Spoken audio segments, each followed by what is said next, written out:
एक समय की बात है कि रानीपुर गांव के एक जंगल में एक नीलो चिड़िया रहती थी। एक दिन वो एक पेड़ पर उदास सी बैठी थी। अरे मैं क्या करूं?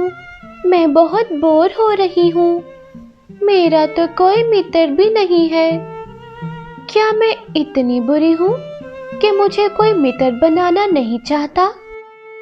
नीलो चिड़िया को उदास बैठा देखकर वहां से गुजरते हुए पति पत्नी वीनू कौवा और लक्ष्मी कवि उसके पास आकर बैठ जाते हैं। अरे चिड़िया, तुम यहाँ अकेली उदास क्यों बैठी हो? मौसम कितना अच्छा है। तुम मौसम को एंजॉय करने के बजाय मुंह बनाए यहाँ अकेली बैठी हो। अरे भैया, मैंने अपने सारे काम कर लिए हैं। अब मैं फारिग थी तो यहाँ बैठ गई। अरे फारिग वक्त में सभी पंछी अपने मित्रों के साथ जंगल की सैर करते हैं और मजे करते हैं। अरे मेरा कोई मित्र नहीं। कोई मित्र हो तो उसके साथ जंगल में सैर करूं। मैं तो अकेली हूँ, मेरा कोई मित्र नहीं। अच्छा तो ये बात है। चलो फिर आज से हम दोस्त हैं। तुम हमें अपना मित्र समझो। हम जहाँ भी जाएंगे तुम्हें अपने साथ लेकर जाएंगे और हमारा घर भी यहाँ पास में है। नीलो चिड़िया खुश हो जाती है और फिर उनकी मित्र बन जाती है। इसके बाद वीनू कौवा और लक्ष्मी कवि उसे जो भी कहते वो करती। एक दिन नीलो चिड़िया अपने घर पे अकेली बैठी होती है कि वहां पर एक तोता आता है। अरे लक्ष्मी बहन, मुझे तुमसे कुछ बात करनी है। अरे तुम कौन हो? मैं तो तुम्हें नहीं जानती। अरे बहन, मुझे तुम्हें कुछ बताना है। तुम वीनू कौवे और उसकी पत्नी लक्ष्मी से दूर रहो। वो दोनों अच्छे नहीं हैं। वो चोरी करते हैं। उनकी आदतें बहुत खराब हैं और तुम बहुत मासूम हो। तुम उनकी दोस्ती को छोड़ दो। अरे तोते, तुम हमारी दोस्ती से जल रहे हो। इतनी मुश्किल से मेरा कोई दोस्त बना है और तुम ये चाहते हो मैं उनको भी छोड़ दूं? मैं ऐसा नहीं करूंगी। अरे बहन, मेरी बात मान लो, वरना तुम बाद में बहुत पछताओगी। अरे जाओ जाओ, बड़े आए मुझे समझाने वाले। तोता उदास होकर वहां से चला जाता है। एक रोज वीनू कौवा, लक्ष्मी कवि और नीलो चिड़िया कहीं जा रहे होते हैं कि उनको एक घर दिखाई देता है। वीनू कौवा नीलो चिड़िया से कहता है, अरे नीलो बहन, वो देखो, उस घर में एक आदमी रोटी खा रहा है। तुम मेरे लिए ले आओ ना, मेरा बहुत दिल कर रहा है। नीलो चिड़िया थोड़ा सा डर जाती है तो लक्ष्मी उसे कहती है, अरे तुम डरो मत, मैं भी अक्सर इस तरह से रोटी ले आती हूँ। आज तुम्हें इसलिए बोला कि तुम्हारा डर खत्म हो और तुम बहादुर बन जाओ। इसके बाद नीलो चिड़िया नीचे चली जाती है और जैसे ही उस आदमी के आगे से रोटी चुराने लगती है, वो उसे पकड़ लेता है और जाकर पिंजरे में कैद कर देता है। नीलो चिड़िया बहुत रोती है और वीनू कौवे और लक्ष्मी को आवाजें देती है, लेकिन वो उस वक्त तक वहां से गायब हो जाते हैं। लेकिन नीलो चिड़िया अब पिंजरे में कैद हो जाती है। एक रोज तोता उड़ता हुआ वहां से गुजरता है और नीलो चिड़िया को पहचान लेता है और जाकर उसके पिंजरे के पास बैठ जाता है। अरे तोते, तुम? अरे नीलो चिड़िया, तुम यहाँ कैसे? मैंने बहुत दिनों से तुम्हें जंगल में नहीं देखा। मैं सोच रहा था तुम ना जाने कहाँ चले गई। नीलो चिड़िया उसको सारी बात बताती है।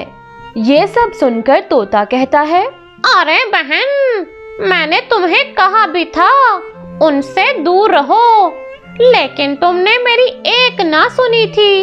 अरे मुझे माफ कर दो, मुझसे गलती हो गई।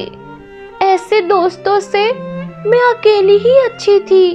मेरी प्यारी बहन, मेरे माफ करने से क्या होगा? तुम अब दुआ करो कि इस घर के मालिक को तुम पे रहम आ जाए और वो तुम्हें आजाद कर दे।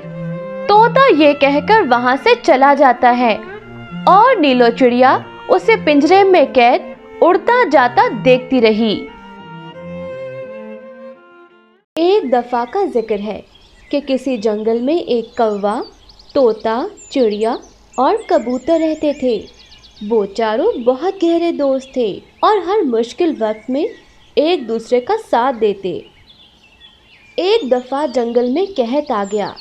तमाम पंछियों को दाना ढूंढने में बहुत मुश्किल होती थी।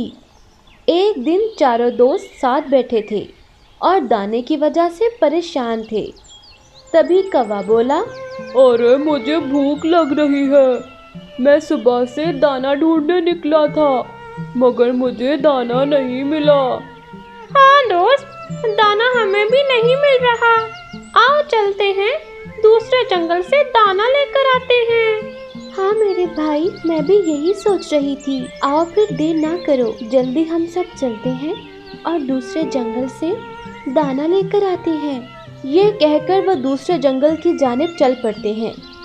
रास्ते में जाते हुए कबूतर कहता है, अरे वो देखो, नीचे जमीन पे दाने पड़े हैं, चलो वहीं से खाते हैं।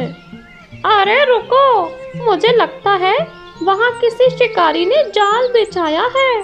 तुम लोग वहाँ मत जाओ।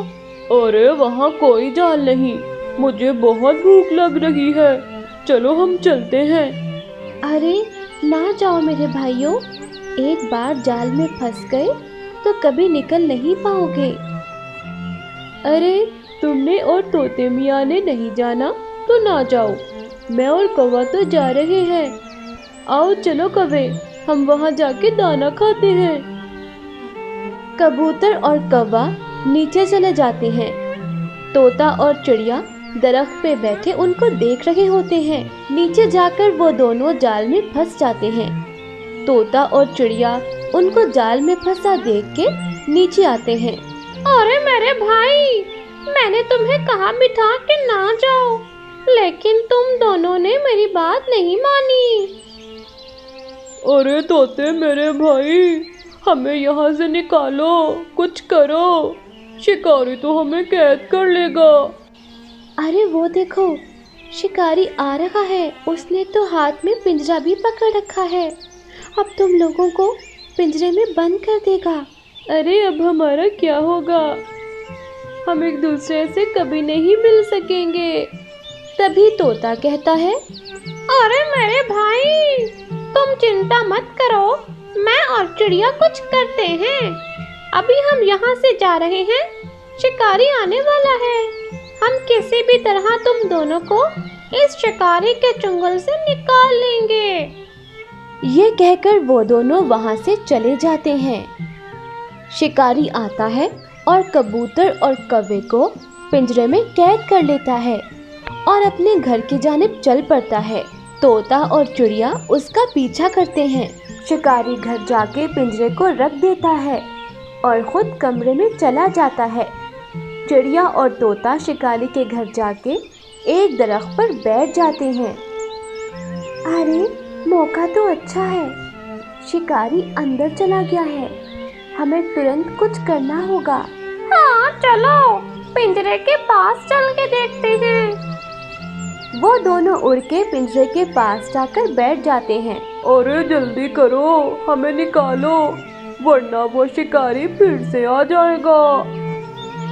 अरे रुको, मैं इसका दरवाजा खोल के देखता हूँ, मुझे लगता है ये बाहर से खुल जाएगा। तोता दरवाजा खोलने की कोशिश करता है तो वो खुल जाता है। कौवा और कबूतर बाहर आ जाते हैं। तभी कबूतर बोलता है, अरे मेरे भाई, मुझे माफ कर दो, मैंने तुम्हारी बात नहीं मानी। अरे भाई बहुत बहुत शुक्रिया, तुम ना होते तो हम सारी जिंदगी के लिए इस पिंजरे में कैद हो जाते। अरे ये वक्त इन बातों का नहीं, इससे पहले कि शिकारी आ जाए जल्दी चलो यहाँ से। ये कह के वो चारों वहाँ से उड़ के चले जाते हैं और हंसी खुशी दाने की तलाश में चल पड़ते हैं।